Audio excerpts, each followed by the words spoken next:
एक समय की बात है, कड़कड़ाती ठंड वाले हिमयुग में मोहन नाम का एक निएंडरथल रहता था। मोहन और उसका परिवार बर्फ से ढकी एक बड़ी ठंडी गुफा में रहता था। एक ठंडी सुबह मोहन अपनी गुफा से बाहर निकला, अपने द्वारा पकड़े गए उन्हीं मैमथ से बने रोएंदार कोट में लिपटा हुआ। उसने चमकीली बर्फ को घूर कर देखा, उसकी सांसें ठंडी हवा में छोटे छोटे बादल बना रही थीं। आज उसे अपने परिवार के लिए भोजन खोजने की जरूरत थी, लेकिन हिमयुग के दौरान ये कोई आसान काम नहीं था। जैसे ही मोहन बर्फ के बीच से गुजर रहा था, उसके पैर जोर जोर से लड़खड़ा रहे थे। उसने दूर से विशाल झबरा स्तनधारियों का एक झुंड देखा। उनके विशाल दांत सूरज की रोशनी में चमक रहे थे और उनके चलते समय उनके मोटे बाल हिल रहे थे।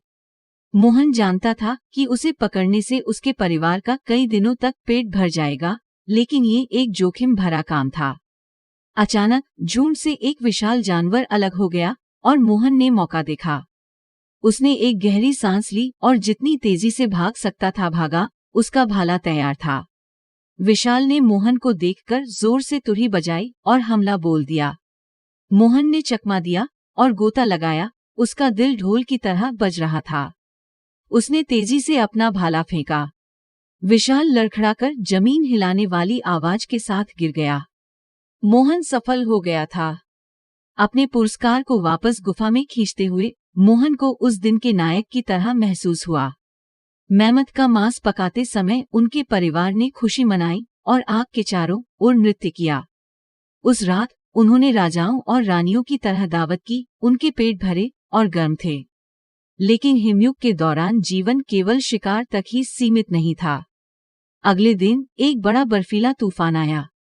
हवा भेड़ियों की तरह गरज रही थी और बर्फ हर चीज पर मोटी कंबल की तरह गिर रही थी। मोहन और उसका परिवार अपनी गुफा में एक साथ रहते थे, कहानियां साझा करते थे और समय बिताने के लिए गुफा की दीवारों पर चित्र बनाते थे। उन्होंने मैमथ, कृपांदातेदार बाघों और उनके शिकार के कारनामों को चित्रित किया और आने वाली पीढ़ियों के लिए एक कहानी छोड़ दी। जैसे जैसे तूफान गुजरा, मोहन को परिवार, बहादुरी और उन कहानियों के महत्व का एहसास हुआ जो उन्हें अतीत और भविष्य से जोड़ती थीं। सबसे ठंडे समय में भी उनके प्यार और साहस ने उन्हें गर्म और मजबूत बनाए रखा। और इसलिए हिमयुग में जीवन कठिन था, जिसमें भयंकर जानवर, ठंडा मौसम और भोजन ढूंढना जैसी चुनौतियां थीं। लेकिन मोहन और उसके परिवार के लिए ये एक साहसिक कार्य भी था, जो विजय, गर्मजोशी और हंसी के क्षणों से भरा था। वे जानते थे कि चाहे उनके रास्ते में कुछ भी आए, वे मिलकर किसी भी चीज का सामना कर सकते हैं। या ऐसा उन्होंने सोचा।